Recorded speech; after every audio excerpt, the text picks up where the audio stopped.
সময় কত বিচিত্র হয়। সময় আমাদের পক্ষে থাকলে আমরা নিজেদের রাজা মনে করে নিই, আর সেই সময় যদি বিপক্ষে চলে যায় তাহলে নিঃস্ব হতে সময় লাগে না। তাই মানুষের একটা অভ্যেস আছে, খারাপ সময়ের জন্য কিছু সঞ্চয় করা। আত্মীয়, বন্ধু খারাপ সময় পাশ থেকে সরে যায়। যশ, মান প্রতিকূল সময় চিরস্থায়ী হয় না। তাই মানুষ মনে করে অর্থ সঞ্চয় করাই শ্রেয়। অর্থের কোনো হৃদয় নেই যা সময়ের সাথে পরিবর্তিত হবে। সংসার বলে সর্বদা অর্থ সঞ্চয় করতে থাকুন। খারাপ সময় অবশ্যই কাজে লাগবে, কিন্তু আমি বলবো শুভ কর্ম করতে থাকুন, আনন্দে থাকুন, নিজের ওপর আর ঈশ্বরের ওপরে বিশ্বাস রাখুন। খারাপ সময় কখনো আসবেই না। রাধা রাধা। প্রকৃতি মানুষকে এক বিশেষ শক্তি দিয়েছে, অন্য জীবের থেকে বেশি শক্তি দিয়েছে। স্মরণ শক্তি। এই শক্তি মানুষকে অন্য জীবের থেকে ভিন্ন করে, ইতিহাস রচনা করার প্রেরণা দেয়, জ্ঞানকে বংশানুক্রমে এগিয়েও নিয়ে যায়। আর যারা ভুলে যান, অধিকাংশ সময় তারা উপহাস আর দয়ার পাত্র হয়ে যান। কিন্তু এটাই কি প্রকৃত রূপে সত্য? না। এই স্মরণ শক্তি মানুষের বিকাশের সব থেকে বড় বাধা হয়ে দাঁড়ায়। তার মনকে দূষিত করে দেয়। খারাপ অভিজ্ঞতা, কারোর করা বিশ্বাসঘাতকতা, কারোর কটাক্ষ বেশিরভাগ মানুষই ভুলতে পারেন না, আর তারপর প্রতিশোধ নিতে উদ্যত হন। প্রথমে সময় নষ্ট করেন প্রতিশোধের প্রস্তুতিতে, আর তারপর সময় নষ্ট করেন প্রতিশোধ নেওয়ার সুযোগ খুঁজতে। যদি সন্তুষ্টি পেতে চান, যদি জীবনে আনন্দ পেতে চান, তাহলে স্মরণ শক্তির সদ্ব্যবহার করুন। নিজের স্মরণ শক্তিকে চালনা করুন শুধুমাত্র ভালো কথা আর ভালো স্মৃতির দিকে। জীবনে আনন্দ পাবেন। রাধা রাধা।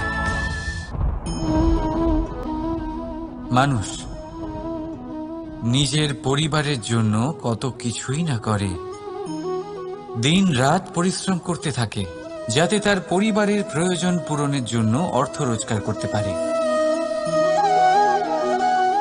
কিন্তু শুধু অর্থ রোজগার করাটাই কি যথেষ্ট? আপনি বলবেন হ্যাঁ, নিশ্চয়ই। অর্থ দিয়ে সব কিছু পাওয়া যায়, বিদ্যা পাওয়া যায়, বাড়ি পাওয়া যায়, ওষুধ পাওয়া যায়, আর কত কিছুই না পাওয়া যায়। এইসব একটা পর্যায় পর্যন্ত সঠিক, কিন্তু একটু মন দিয়ে ভেবে দেখুন, যখন কোনো শিশু অসুস্থ হয়ে পড়ে তখন সে ওই তিক্ত ওষুধ কেন খেয়ে নেয়? এই জন্য কারণ ওর পিতা সেই ওষুধ অর্থ দিয়ে কিনেছে?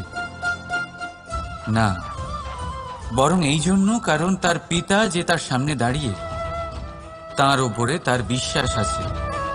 বিশ্বাস আছে যে উনি তার কিচ্ছু হতে দেবেন না।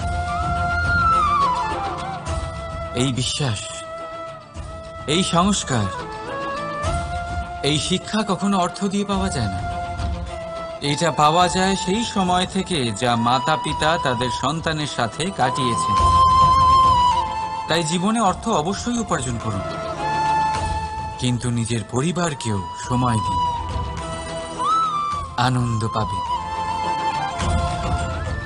রাধা রাধা। বিরোধিতা এমন এক শব্দ যা শুনে আমরা সবাই ভয় পেতে থাকি। যদি কেউ আমাদের বিরোধিতা করে তা আমাদের সহ্য হয় না। আমরাও কারোর বিরোধিতা করে কোনো শত্রুতা করতে চাই না। এই ধরনের ভাবনা আমাদের মনে আসতেই থাকে। কিন্তু বিরোধিতা, এই শব্দ আপনার শান্তির জন্য, আপনার সুখের জন্য কতটা গুরুত্বপূর্ণ তা আপনারা জানেন না। তাই যদি কাল এসে কেউ আপনার বিরোধিতা করে, তখন সবার আগে নিজেকে যাচাই করুন। আপনি কি ভুল করেছেন? আপনার দোষ কি? নিজের মধ্যে কি ত্রুটি আছে সেটা বোঝার চেষ্টা করুন। নিজেকে সংশোধন করার চেষ্টা করুন, তারপর দেখুন বিরোধিতার এই আগুন আপনাকে স্বর্ণ থেকে কুন্দন বানিয়ে তুলবে। বলা হয় এই সংসারে খারাপ বেড়েই চলেছে, কিন্তু তার কারণ এ নয় যে খারাপ মানুষ বেড়ে চলেছে। তার কারণ হলো যে ভালো মানুষ, যাদের ভালো চিন্তা, ভালো বিচারধারা আছে, তারা খারাপের বিরোধিতা করতে পারে না। যদি আপনার সম্মুখে কোনো খারাপ কর্ম হয়, তাহলে তার বিরোধিতা করতে সংকোচ করবেন না, কারণ বিরোধিতার এই আগুন মন্দকে পিছুপা হতে অবশ্যই বাধ্য করে। রাধা রাধা। জীবনে আপনি এরকম মানুষও দেখবেন যারা এটা বলে, ভাবে, নিজেকেও বলে যে উনি সেই এমন ব্যক্তি যার মতো আমি হতে চাই। ঠিক আছে, কারোর থেকে প্রেরণা নেওয়াটা কোনো ভুল নয়, কিন্তু কখনো কখনো এই প্রেরণা গুরুত্বহীন হয়ে যায় আর আমরা শুরু করে দিই সেই ব্যক্তিকে নকল করতে।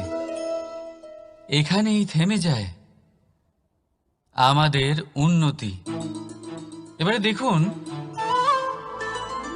সংসারে শত কোটি রঙের ফুল আছে, কিন্তু তারা কখনো একে অপরকে নকল করে না। নকল করে না তাদের রং, নকল করে না তাদের সুগন্ধ। তাহলে আমরা করি কেন? প্রতিটা ব্যক্তির মধ্যে কোনো না কোনো প্রতিভা অবশ্যই থাকে, যা ফুটিয়ে তোলার সঠিক সময়ও আমাদের কাছে থাকে, কিন্তু সেই মানুষ সেই প্রতিভা নির্মাণ করার পরিবর্তে সময় নষ্ট করে অন্য কারোর মতো হওয়ার জন্য, কাউকে নকল করার জন্য। এটা করবেন না। সময়কে ব্যবহার করুন নিজের অস্তিত্ব নির্মাণ করার জন্য, কারণ কারোর ছায়া হওয়ার থেকে ভালো আপনি কারোর জন্য প্রেরণা হয়ে উঠুন। রাধা রাধা। আমরা সকলে পাথুরে রাস্তা এড়িয়ে চলি, কারণ এই পথের পাথর আমাদের যাত্রা আরো কঠিন করে তোলে, আমাদের পা আহত করে দেয়। কিন্তু একটা গুরুত্বপূর্ণ কথা আমরা ভুলেই যাই, এই কঠিন পথই না শুধু আমাদেরকে নিজেদের দুর্বলতার সাথে পরিচয় করায়, বরং আমাদের শক্ত হওয়ার প্রেরণাও দিতে থাকে। সময়ের সাথে ঠিক এমনটাই হতে থাকে। সবাই ভালো সময়ের অপেক্ষা করতে থাকেন, ভালো সময়ের জন্য পরিশ্রম করেন, তার জন্যই চিন্তা করেন, কিন্তু ভুলে যান যে ভালো সময় বহুবার আমাদের বিবেক নষ্ট করে দেয়। সেখানেই খারাপ সময় আমাদের বুদ্ধিকে সঠিক পথে চালিত করে। রাধা রাধা। ঘোড়াকে যতই প্রশিক্ষণ প্রদান করুন, তার মুখে লাগাম তো পরাতেই হবে।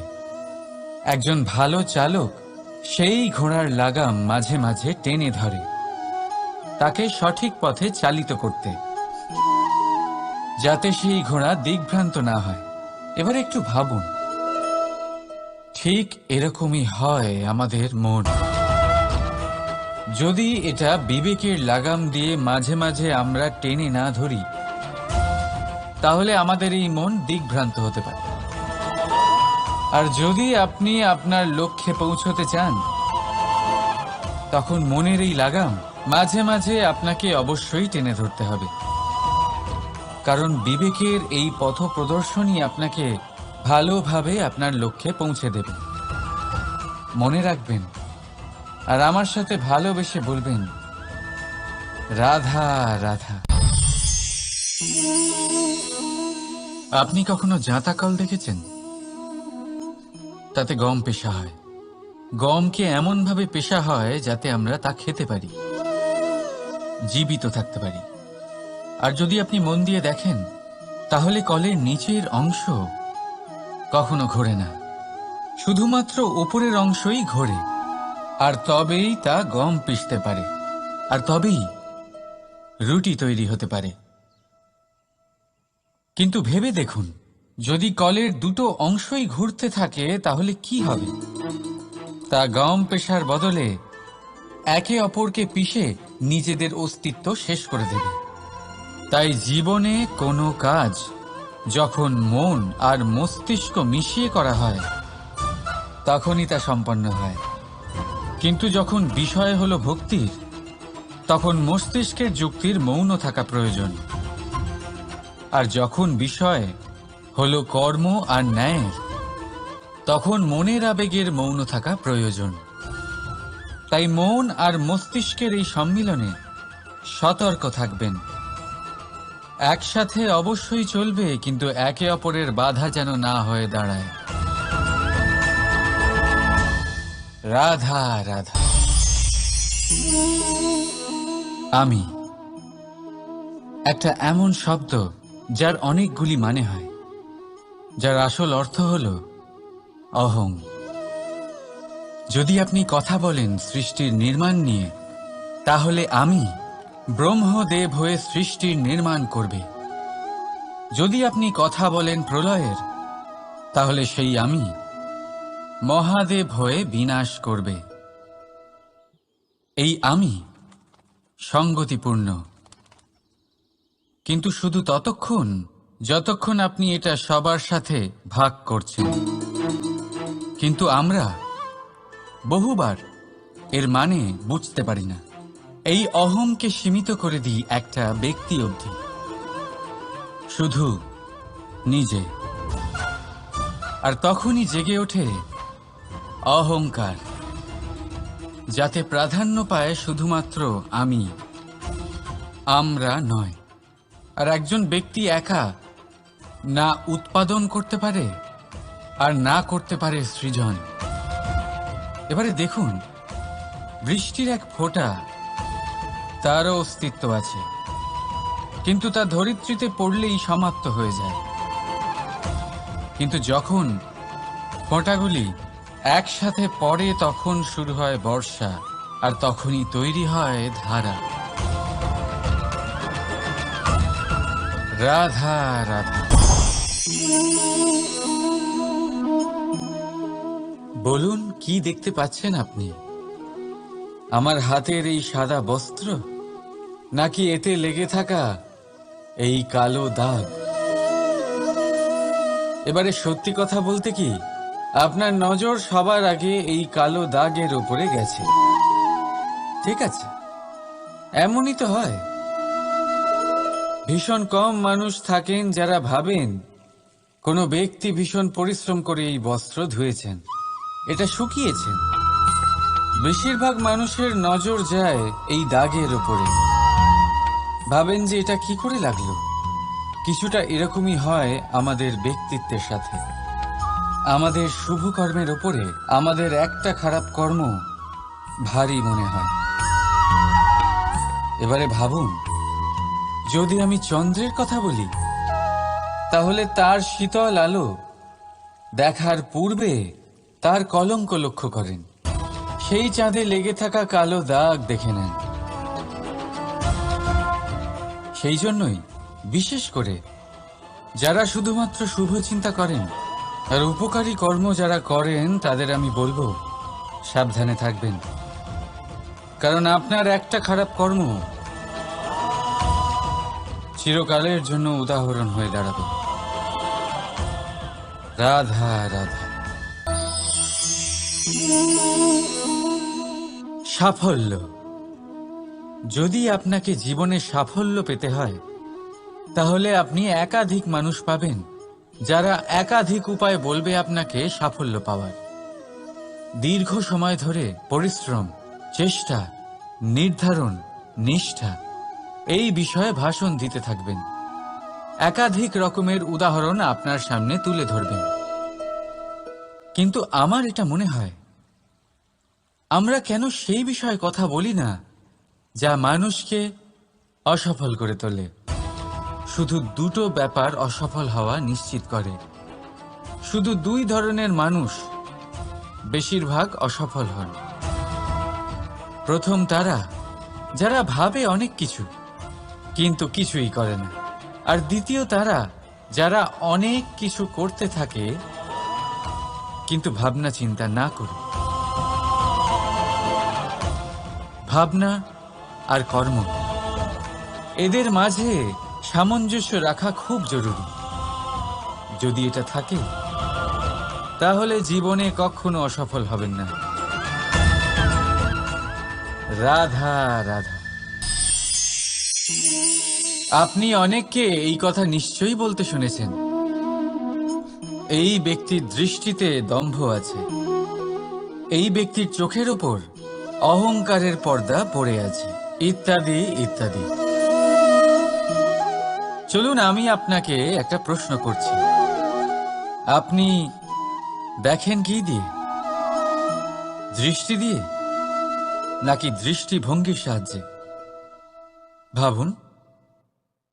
চিন্তায় পড়ে গেলেন নিশ্চয়ই। দৃষ্টি যে কোনো বস্তুর বা যে কোনো মানুষের শুধু বাইরের রূপটা দেখায়, যেখানে দৃষ্টিভঙ্গি আপনাকে সোজা আসল পরিচয়ের সাথে সাক্ষাৎ করায়। উদাহরণ হিসেবে চন্দ্র। চন্দ্র আমরা সবাই দেখেছি। বহু মানুষ আছেন যাদের চন্দ্র অত্যন্ত সুন্দর লাগে, আবার কিছু মানুষ এমনও আছেন যারা এই চন্দ্রের মধ্যেই দাগ খুঁজে বার করেন। এই হলো দৃষ্টিভঙ্গি। যদি নিজের দৃষ্টিভঙ্গিতে প্রেম রাখেন, ভালোবাসা রাখেন, সম্ভ্রম রাখেন, তাহলে তার বদলে আপনিও প্রেম আর সম্মান অবশ্যই পাবেন। এবারে দেখুন, যে জল দিয়ে ঈশ্বরের মূর্তি ধোয়া হয় তাকে চরণামৃত বলা হয়। এটার কারণ দৃষ্টিভঙ্গি। এখন আপনি পাথরকে ভগবান ভেবে পুজো করবেন নাকি ভগবানকে পাথর ভেবে পরিত্যাগ করবেন? সিদ্ধান্ত আপনার, কিন্তু এই সিদ্ধান্ত নির্ভর করে আপনার দৃষ্টিভঙ্গির ওপর। তাই নিজের দৃষ্টিভঙ্গি শুভ রাখুন, নিজের দৃষ্টিভঙ্গিতে ভালোবাসা রাখুন, আর আনন্দে বলুন রাধা রাধা। বড় বড় রাজমহলের বড় বড় ইমারতের চূড়া কত সুন্দর হয়, কিন্তু আপনি কি কখনো এই বিষয়ে ভেবেছেন যে এই সুন্দর চূড়ায় পৌঁছতে গেলে আপনাকে পৃথিবীতে পা ফেলতেই হবে? সেই সুন্দর চূড়ায় পৌঁছে দীপ্তি পাওয়ার জন্য আপনাকে একটা কঠিন পথ অবলম্বন করতেই হবে। যদি আপনি কোনো কঠিন পথে না গিয়ে এই পৃথিবীর সাহায্য ছাড়াই শুধু উচ্চতার দিকে অগ্রসর হতে থাকেন, তাহলে সর্বদা অসফল হবেন। সেই জন্য নিজের স্বপ্ন পূরণের এই যাত্রাতে নিজের পথ কখনোই হারাবেন না, নিজের পথ থেকে সরবেন না।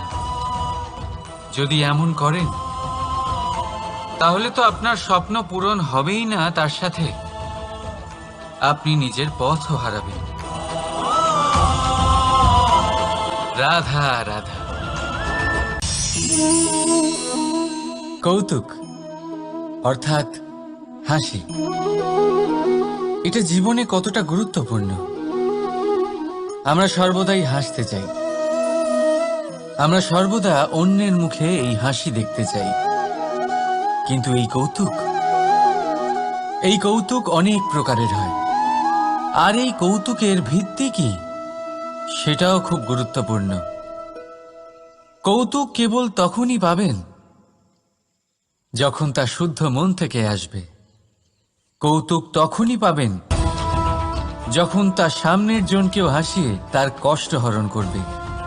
এবারে যদি কৌতুক হিংসার থেকে বেরোয়, তখন তা কটাক্ষ হয়ে যায়, সামনের মানুষের মনে আঘাত করে।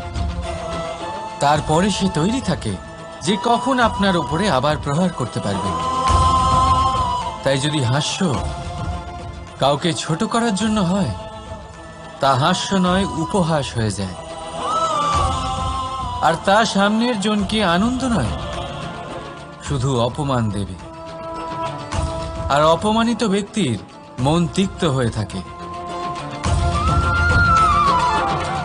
তাই মনে রাখবেন যে এই কৌতুক যেন কৌতুকই থাকে, তা উপহাস বা কটাক্ষ না হয়ে যায়।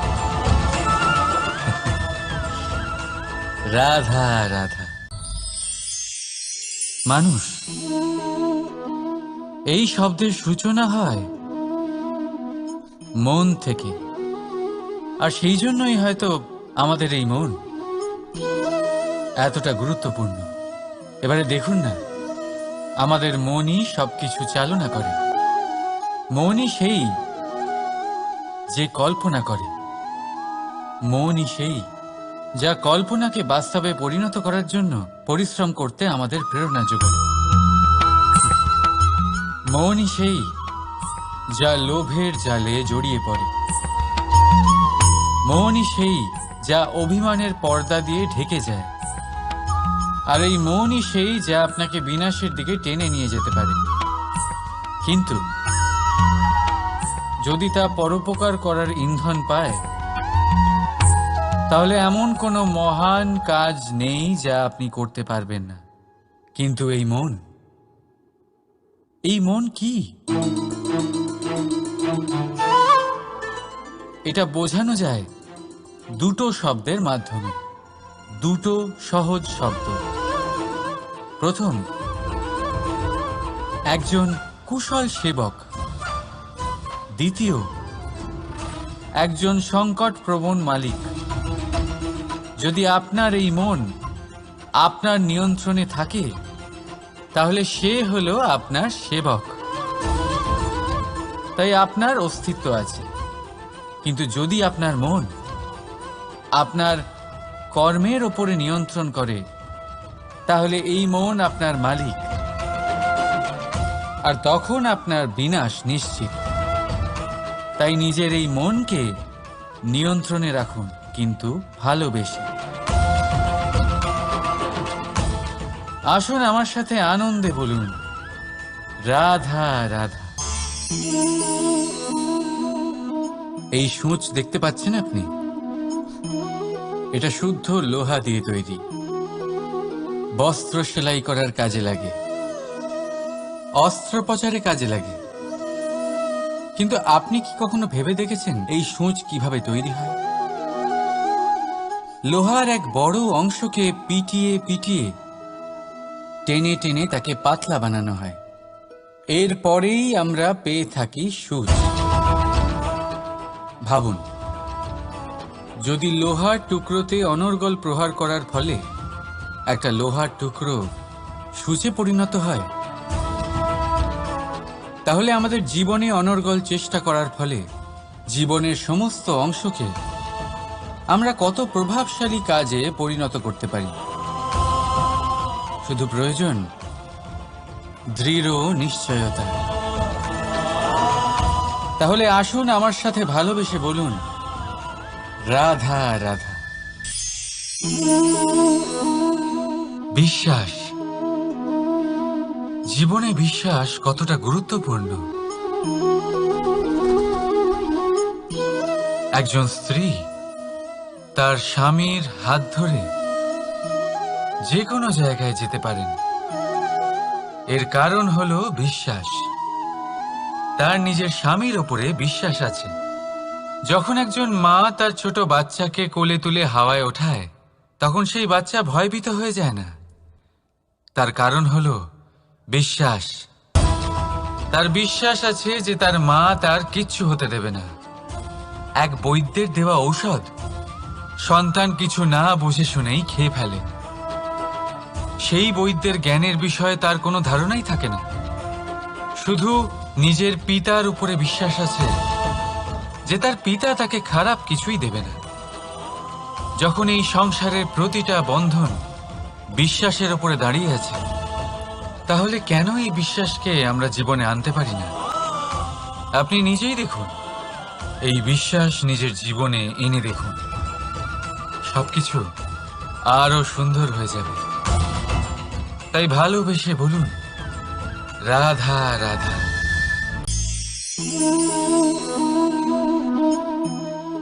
অহংকার, এই শব্দটা সবাই শুনেছেন।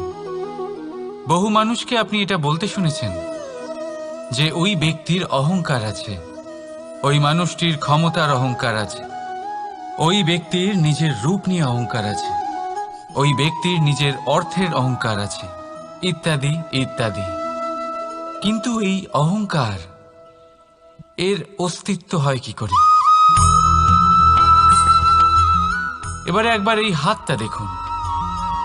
যদি এই হাতের 5 আঙুল উঠে দাঁড়ায়, আশীর্বাদ। আর যদি এই হাতের 5টা আঙুল একসাথে মুঠো হয়ে যায়, শক্তি, সংকটের বিরুদ্ধে ঢাল। কিন্তু এই একটা আঙুল সংকটের কারণ হয়ে দাঁড়াতে পারে। এই একটা আঙুল শত্রুকে আহ্বান জানায়। এবার অহংকার বলে এই শব্দটাই দেখে নিন। আমাদের থেকে আলাদা হয়ে গেলে হয় অহং। অহং অর্থাৎ ব্যক্তির মনে হয় যে সে আপনদের থেকে, নিজের বন্ধুদের এবং সঙ্গীদের থেকে, নিজের পরিবারের থেকে অনেক উপরে, অনেক শ্রেষ্ঠতর সে। কিন্তু মনে রাখবেন, এই অহংকার কোনো ব্যক্তির অস্তিত্বের বিনাশের প্রথম ধাপ। তাই ঝেড়ে ফেলে দিন এই অহংকারকে, আর বিশ্বাস করুন আমাদের ওপর, কারণ তখনই আপনি শান্তি পাবেন। আর সেই শান্তির সাথে বলে উঠবেন, রাধা রাধা।